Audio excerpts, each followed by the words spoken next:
2016, with users sharing higher proportions of junk links than links to professional content overall. I am the oldest member here.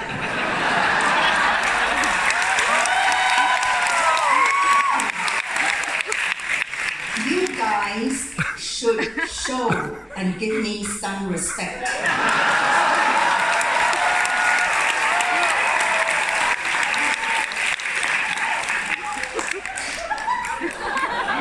In Singapore, social influencers are a growing phenomenon. Ask yourselves, why should you ape someone's taste? Hasn't social media made us all more individualistic, autonomous? Or are we allowing ourselves to be manipulated, even controlled by social media? The proposition which I believe that Singaporeans are better off with social media. Really? Do you think you could post the rest LOL. on social media?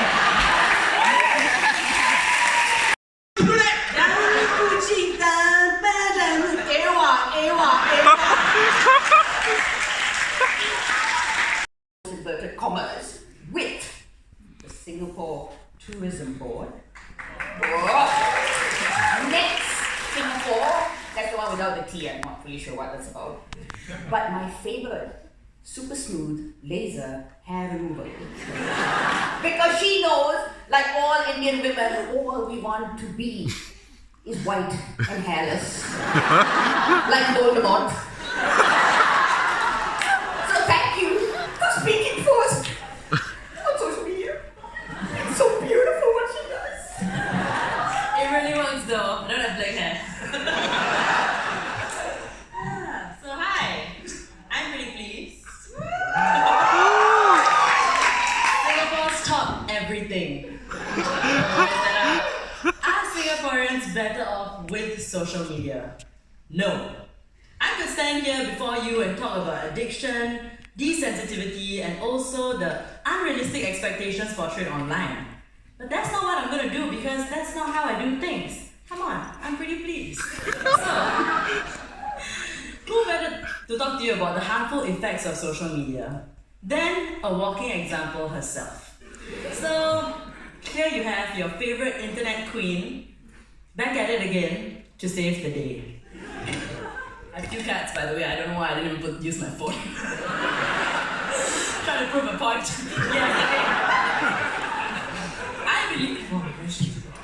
I believe that social media is harmful to Singaporeans because so many of us use this as a platform for their public display of stupidity. So you see, it's okay to be dumb. Like, half of us here did not understand. Let's be real. So it's okay to be super dumb. But if you're gonna Insta story this and be like, lol, don't know what she's talking about, that means we all know you're dumb.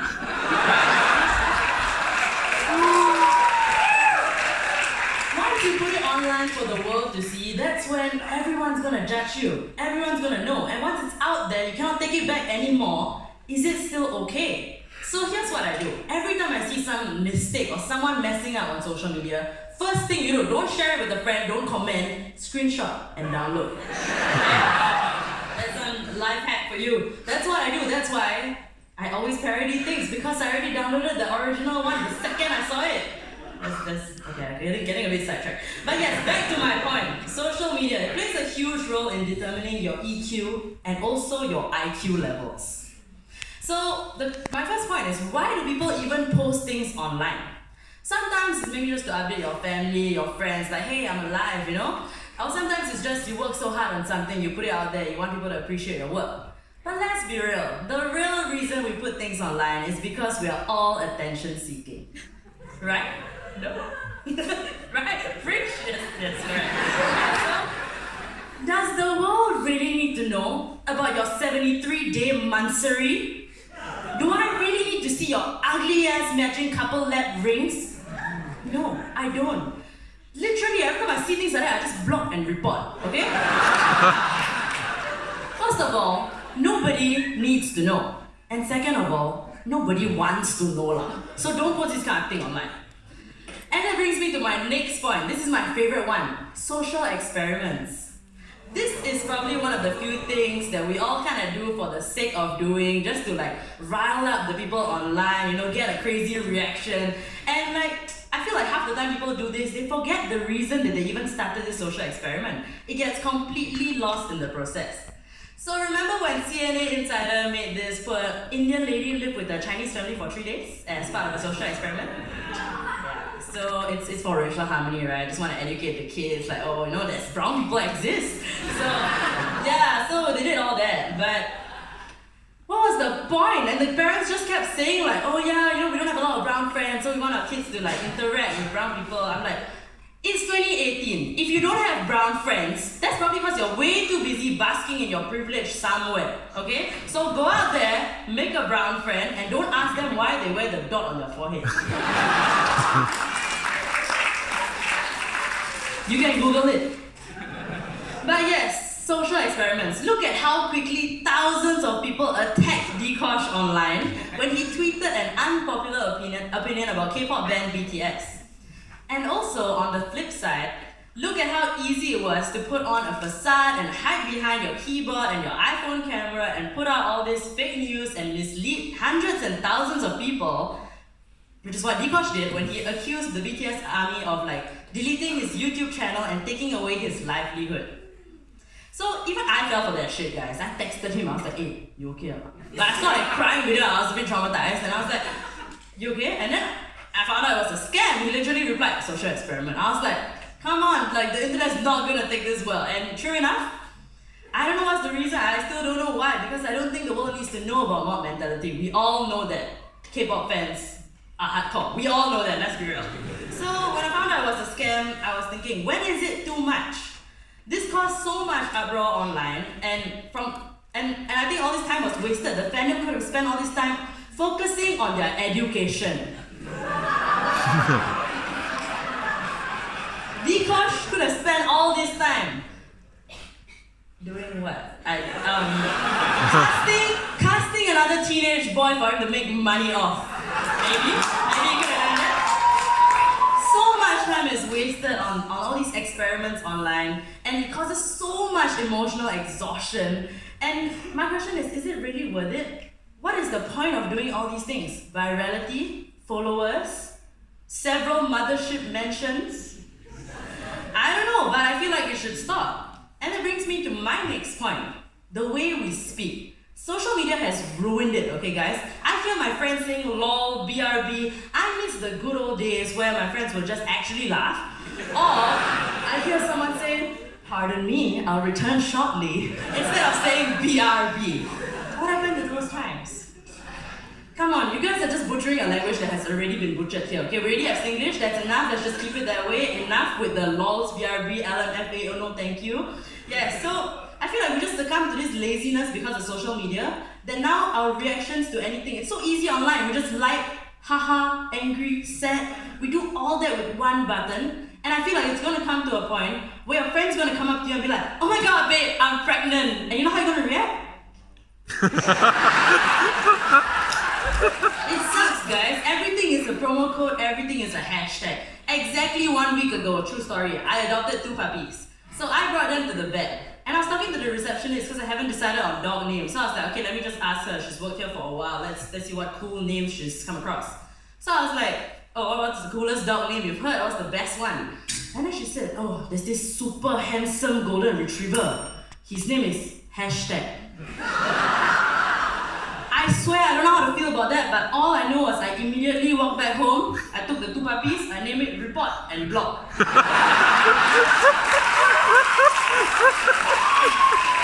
And that brings me to my final point.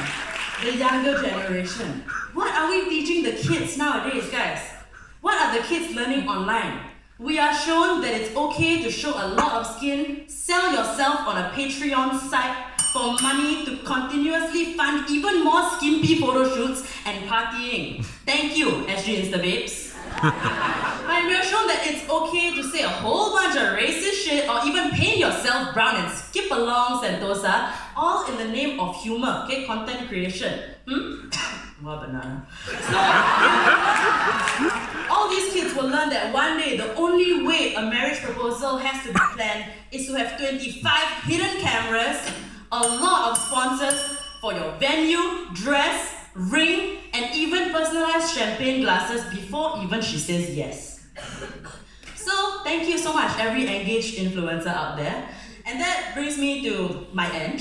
Social media has ruined every ounce of faith in humanity, if you ask me. So has social media ruined you? That's my question of the day. I'll leave you with that, and I want to say thank you guys so much. Don't forget to follow me on Facebook and Instagram @PrettyPlease. See you online. Singapore's comeback to Malaysia's criticism about Singapore's attempt to get its hawker culture recognized as intangible cultural heritage. Yeah, I'm 14. Oh, you think Agree. All Singapore's culture is intangible. Oh yes, I enjoyed that. Thank you, baby. Do tell us.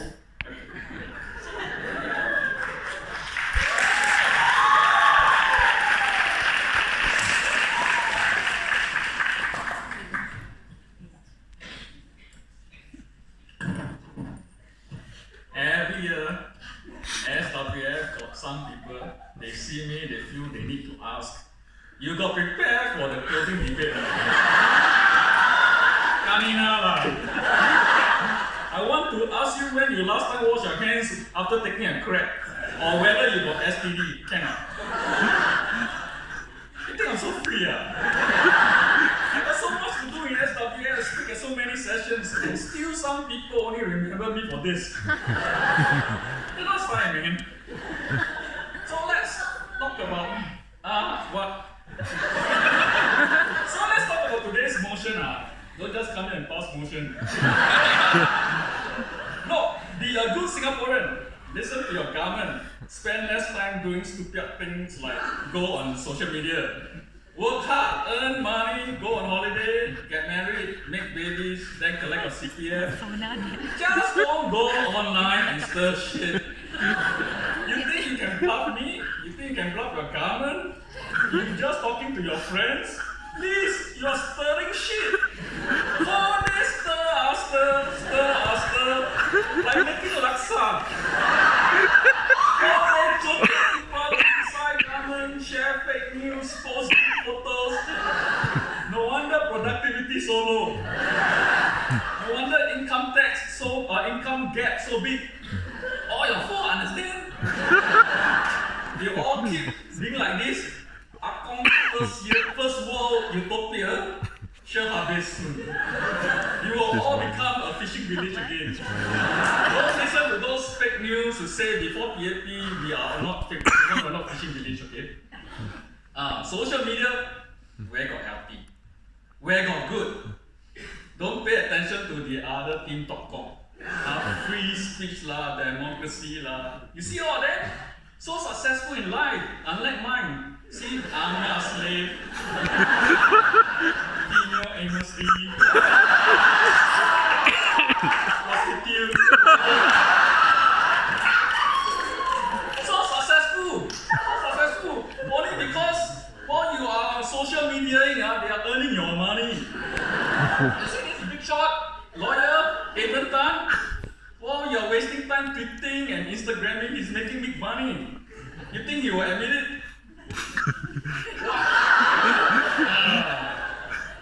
What? But what you do? You all online, talking shit. Wow, Topo One really look like Henry Tia. Why government not MP? Singaporeans racist, man. That Oxford historian he take photo in Mahathir must be traitor. What say Malaysians think a hawker culture so not good? Yes. Look.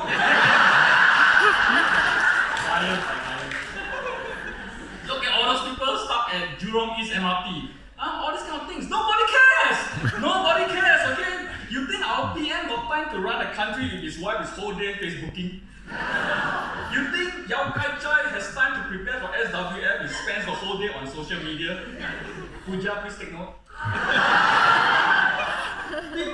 who go on social media and talk is quite like stir shit. People who go on social media and post photos like this, like that, you know, in different countries some more. It's low self-esteem one. People who go on social media and I got win this award, I got visit Istana. It's the same as people who don't go on social media and but for some reason they think doing it on Facebook makes them look humble. Tomorrow you get blocked. Oh, good. You so why you all want to be so dysfunctional? Like Singapore doesn't have enough xiao whole day walk around talking to themselves, getting angry at random people, intruding into people's private spaces. You see the similarities? Yes.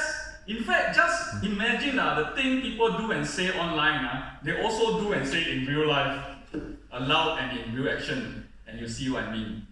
Disturb absolute strangers. Anyhow like people. Post stupid talks. Read rubbish. Spread rubbish.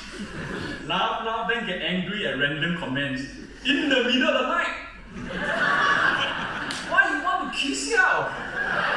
You also notice the people who kena cyberbullied are sometimes cyberbullies themselves, right? Why you say I dress like this, look like NTUC plastic bag?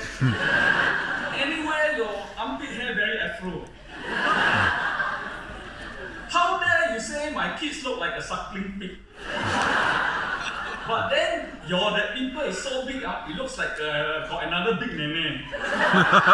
Better cover before police come. So social media, social your head lah. Nobody is getting sociable. The best you can get is nothing, no impact.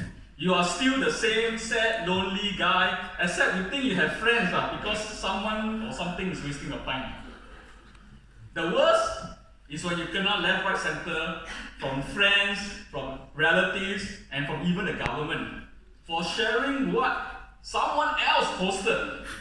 It's not even your own shit, and you get in trouble.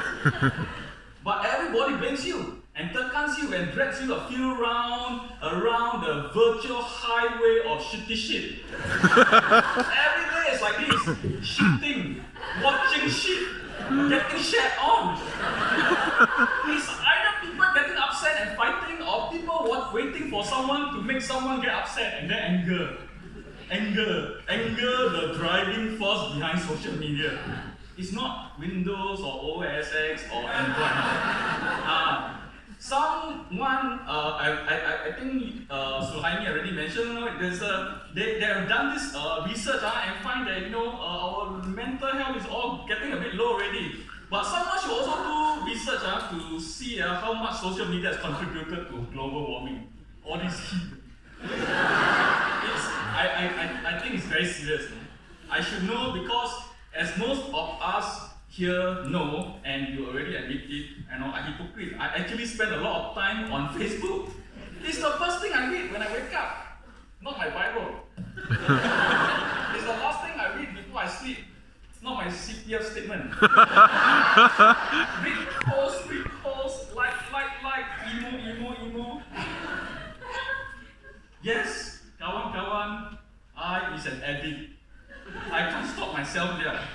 Day by day, I feel myself turning in a Kafkaesque way into a giant shit in my room. Wow, today's photo of Kichu looks better than yesterday's photo of Kichu. Wow, got 20% Kino discount. Anybody can lend me Kino card. Take Grab, but don't anyhow Grab. Useless comments, right? It's already too late for me. You can't save me. But you can save our PAP electorate. So thank you. Remember, early election next year, if you believe fake news. And I still got time. So, Swami, come sing song.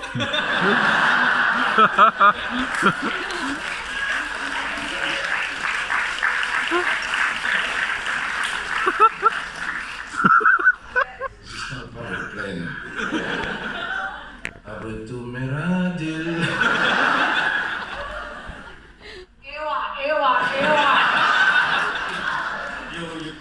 him, not for mine.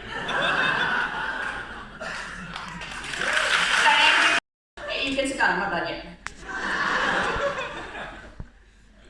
So I was actually terrified on behalf of everyone that Adrian was going to be the speaker next. And then I looked at his Facebook page. You know, sometimes when people get older, they don't really understand the technology. So like, for instance, you know, on my family WhatsApp group, my mother is always like accidentally leaving voice recordings. She'll do something like, hello? Is anybody there? Hello? Am I recording now? Hello? Is anybody out there? Hello? Hello? So I know that she just doesn't quite understand how these things work. And the other thing that she does, which I suspect Adrian also does, is I don't think they realize that Facebook posts are public. And the reason that I think that poor Adrian isn't entirely comfortable with the 21st century is because his most recent post on Facebook was a little video that everybody could see about a cordless robot that would clean your home.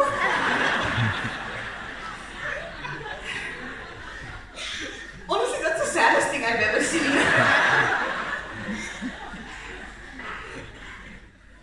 Yeah, so it's fine. You deserve all the money that you're getting paid.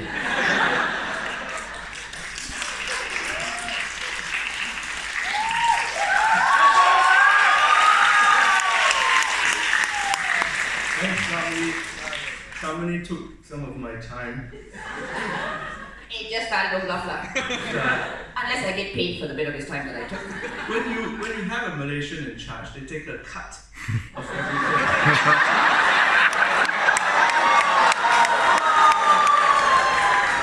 Singaporeans were used to it. I mean,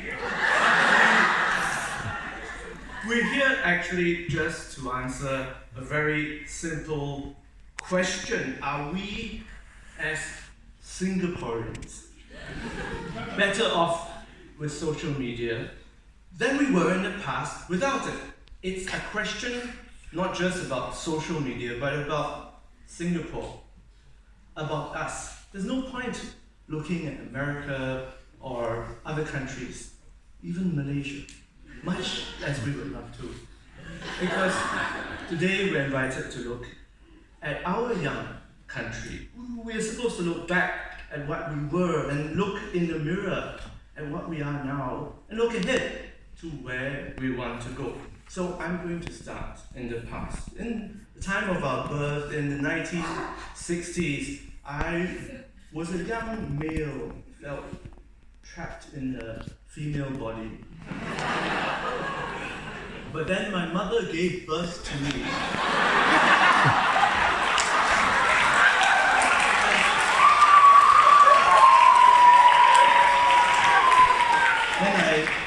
I resolved that issue.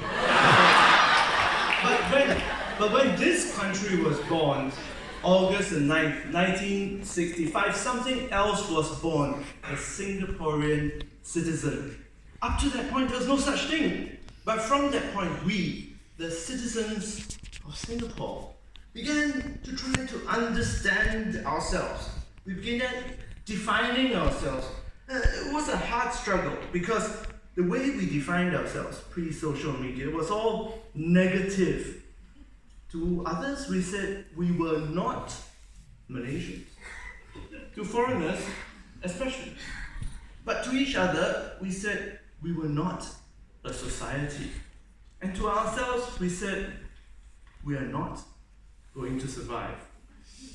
Because in those days, the 60s, the 70s, the 80s, even the 90s, we were trying to scrape out a country from this little island. So who had time to define ourselves? Well, one man had time to define us. Lee Kuan Yew. He defined us at that time, pre-social media.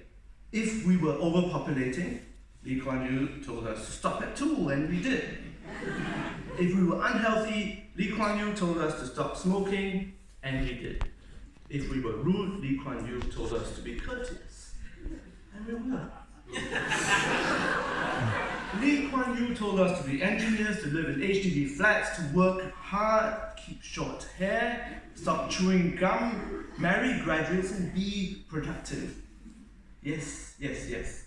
We complied. In fact, for a long time around the world, people thought that we were just one person, defined by our founding father, because wherever we went, they said, oh, where are you from? And if we said Singapore, they said Lee Kuan Yew. And then we realized it's not always about you.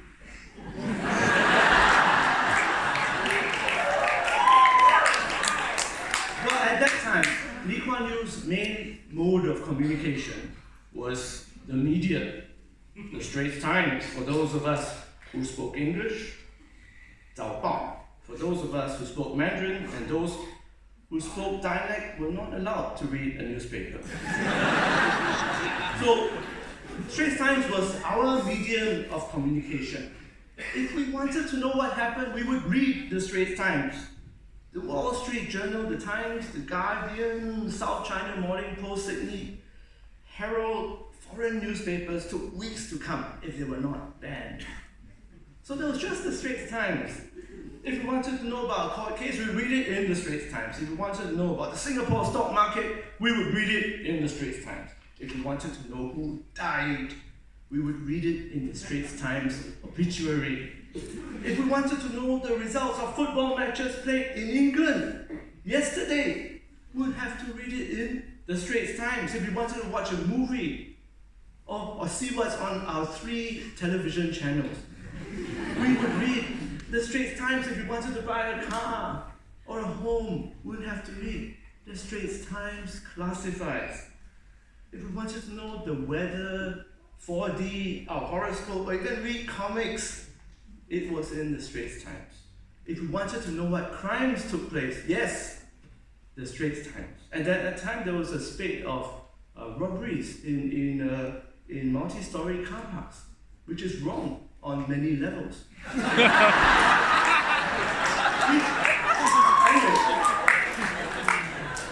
It's no surprise that pre-social media, we defined ourselves by what we read in the media, our Seoul TV station, 早报, newspaper. Imagine a country defined by the newspaper. We were defined also by the people who controlled broadcasting and who controlled the newspapers. They thought they knew what we knew. They thought they knew what we cared about. They thought they knew us. After all, they defined us. So we were defined by them in many negative ways. We were unartistic, uncreative, boring, not outspoken, and we were apparently apolitical. We didn't care about politics, according to them, only bread and butter issues. Well, the trouble was that that form of communication was all one way. They talked to us, we couldn't talk back, we couldn't even talk to each other. We were trapped in our flats, sentenced to watch and read whatever we were told we should watch and read. Sure, we talked, but only in our little circles. And for those Singaporeans who are outside Singapore, good luck. We had no idea what was going on here. We knew so little about this place. How could we build a country? How could we get better at being Singapore? Time was a barrier, media was a barrier. The country was built on walls. Then came social media. We reconnected with our old schoolmates, long lost friends. We saw them on social media, how they looked, their families, their homes. They were older, fatter, but we rediscovered our fondness for them. We read each other's jokes and felt the bond that people have when we all laugh at the same thing, Malaysia. We all admired our little triumphs and achievements, when we did something nice for someone, when we fell ill and recovered, or when we showed a talent for something, or when we had a funny cat or an adorable child, or vice versa. That moment at work, when we saw something, did something, said something, taught something, helped someone, did something interesting. In the old days, whatever good we did was lost because there was no social media. Now, thanks to that interaction, we know each other a little bit more and we're beginning to like each other a little bit more. It was a new feeling for us. So we were not America or Britain or whatever big country with history and cultures and communities and legends and songs and ongoing Like conversations. Malaysia? And bribery and corruption.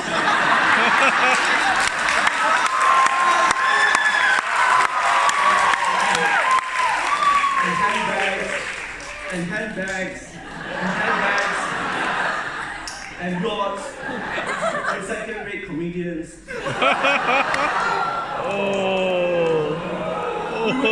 We were just a young nation, and we just survived an awkward, gangly puberty, so the timing was perfect. Everything fell into place. Stanford Raffles founded this country in 1819, but 200 years later, we found our country again. Thanks to social media. Social media took the power of defining us away from the mainstream media and gave it to us. So gave it to our twiddling little thumbs. We became the authors of our own story. Now we are recreating Singapore. True Singapore. Uncensored, unfiltered, unmoderated. Done by us. That makes us better. No one is curating what we can read or watch or hear or say to each other. We can do everything. We can hurt each other and be stronger for it. We have found Singapore, ladies and gentlemen. And we are better off for that, thanks to social media. So, do we want to let it go? No, ladies and gentlemen. No. Thank you.